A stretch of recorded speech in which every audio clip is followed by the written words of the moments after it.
일하지 않고 의지도 없는 청년 무직자, 니트족이 대거 양산될 우려가 커지고 있습니다.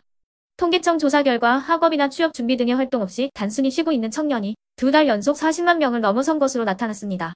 취업과 창업을 희망하는 이들의 수도 줄어들면서 고용시장에 찬바람이 부는 모습입니다. 2030 세대 청년층의 쉬었음 인구는 지난 4월부터 5개월 연속 증가세를 기록하고 있습니다. 쉬고 있는 2030 세대가 4050 세대보다 더 많은 건 관련 통계 작성을 시작한 뒤로 20년 만에 처음 있는 일입니다. 이렇게 청년 무직자 인구가 증가하는 이례적인 현상에 당국에서도 주목하고 있습니다.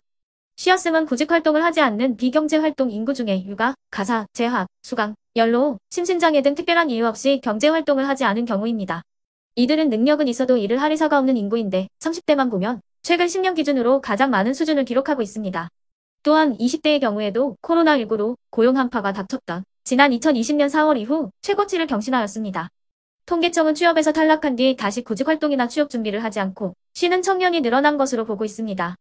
전체 연령층의 고용 호조세가 이어지는 가운데 청년층의 고용 부진은 악화 일로를 걷고 있습니다.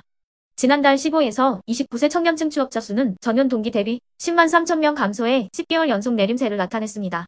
또한 청년층 고용률은 47%로 전체 연령층 가운데 유일하게 1년 전보다 하락했습니다.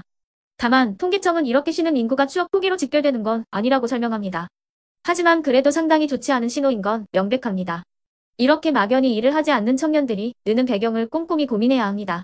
일단 청년층이 선호하는 좋은 일자리가 줄었다는 게 큽니다. 실제로 양질의 일자리로 꼽히는 상용직 청년 취업자는 1년 전보다 4만 5천 명 줄었습니다. 반면 지위가 불안정한 임시 일용직 청년 취업자는 2만 명 넘게 늘었습니다. 청년층이 선호했던 배달업이 최근 하락세를 보이는 영향도 있습니다. 수익이 줄어들자 배달을 그만두고 쉬는 것을 선택했다는 겁니다. 이러한 현상을 해결하기 위해서는 청년들이 적성과 전공에 맞는 일 경험을 할 수 있도록 직업 훈련을 강화하고 민간 주도의 고용 지원 서비스 사업을 확대하는 적극적 고용 정책을 실시해야 합니다. 또한 기업의 일자리 창출력을 제고하고 노동시장의 과도한 진입 장벽을 해소해 일자리 문턱을 낮추는 조치들이 함께 이루어져야 합니다. 그러면 지금부터 잠시만 주목해 주시기 바랍니다. 제가 구독자분들을 위해서 이벤트 선물을 하나 준비했는데요. 제가 항상 여러분들께 뭐라고 말씀을 드려요. 뉴스만 평소에 잘 챙겨보셔도 돈이 된다, 돈을 벌 수 있다라고 말씀을 드렸는데요. 자, 여러분들 여기 보시는 정치권 뉴스 총선 관련 뉴스를 보게 되면 여러분들은 어떤 생각이 드세요? 그냥 뉴스만 보고 끝내는지 아니면 이 뉴스를 어떻게 이용할 수 있는지 이 부분을 고민하고 계시는지를 되물어보고 싶습니다. 그 이유가 뭐냐면요. 제가 지난 10월 초에 여러분들께 뭐라고 말씀을 드렸죠? 지금은 이스라엘 하마스 전쟁 관련주에 관심을 가져야 한다. 뉴스만 보고서 절대 그냥 넘기지 마시고 투자 쪽으로 생각을 한번 해보셔야 한다라고 말씀을 드렸습니다. 그리고 나서 일원성 내일들을 뉴스를 통해서 많이 보셨을 텐데요. 이런 이스라엘 하마스 전쟁이 이슈가 됐을 때 부자들은 어떻게 생각한다고 했나요? 전쟁 관련주는 뭐가 있는지, 어떤 종목이 가장 좋은지, 어디에 투자해야 돈이 몰리는지 자연스럽게 생각한다고 제가 말씀을 드렸죠. 부자들이 봤을 때는 이슈가 곧 돈으로 이어지고 그 이슈가 나에게 돈을 벌어준다는 경험적 확신이 있기 때문에 부자들은 항상 이런 사회적 이슈를 관심있게 챙겨본다. 이렇게 제가 말씀을 드렸는데요. 이번에도 마찬가지입니다. 제가 지난번에 시청자분들과 함께하는 주식으로 수익 내기 이벤트를 진행했었는데요.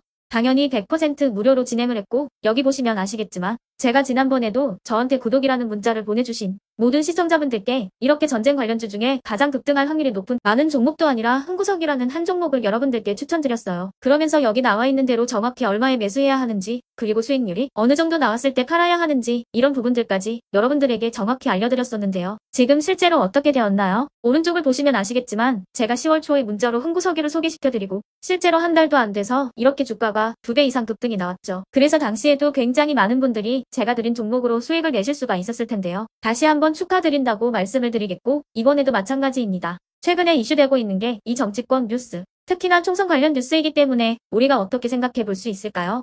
2024년 4월에 실시되는 총선이 점점 다가오게 되면 총선 관련 뉴스가 쏟아지게 되고 정치 종목들이 반드시 급등을 할 수밖에 없다. 그럼 그 중에서 주목을 많이 받게 되는 인물과 국가 정책이 가장 크게 부각받을 수밖에 없다. 당연히 우리가 이쪽으로 생각해야 된다는 겁니다. 자, 그렇기 때문에 제가 이번에도 뭘 보내드리냐면 지난번과 같은 방식으로 이번에는 총선이라는 문자를 보내주시면 제가 이번 총선과 맞물려서 앞으로 대장주 역할을 하면서 주가가 가장 크게 급등할 한 종목을 여러분들에게 문자로 종목명과 사고 파는 시점을 모두 알려드릴 거예요. 그래서 여러분들이 주식으로 돈 버는 연습을 해보시라 이렇게 말씀을 드리겠고 혹시라도 나는 주식을 하지 않는다 하시는 분들은 주변에 주식하시는 분들에게 추천을 해주셔도 되고 아니면 연세가 있으셔서 투자가 어렵다 하시는 분들은 이 종목을 가지고 자녀분들에게 한번 사봐라. 주식으로 한번 수익을 내봐라. 이렇게 조언을 해주실 수도 있는 거겠죠. 그래서 지금 이 영상을 보시는 시청자분들 중에 나도 이번 총선 관련 정치 종목이 좀 궁금하다 하시는 분들은 누구나 상관없이 어느 시간대나 상관없이 부담 없이 이렇게 상단에 제 번호를 항상 남겨놓고 있습니다. 제 번호 010-8109-2058번으로 저에게 이런 식으로 지난번처럼 총선이라는 문자를 보내주시면 제가 이번에도 똑같이 무료 추천 급등주 문자를 보내드리겠습니다. 이해되시죠? 010-8109-2058번으로 총선이라고 문자를 보내주시면 여러분들이 직접 이슈를 통해서 돈 버는 연습을 해보실 수가 있는 거고 제가 돈을 받는 것도 아니고 투자를 대신해 드리는 것도 아니니까 부담 없이 신청해 주시면 되는 겁니다. 그리고 수익이 나면 저는 다른 것은 바라지 않습니다. 제 채널에 구독, 좋아요 하나만 눌러주시라 이렇게 말씀을 드리겠습니다.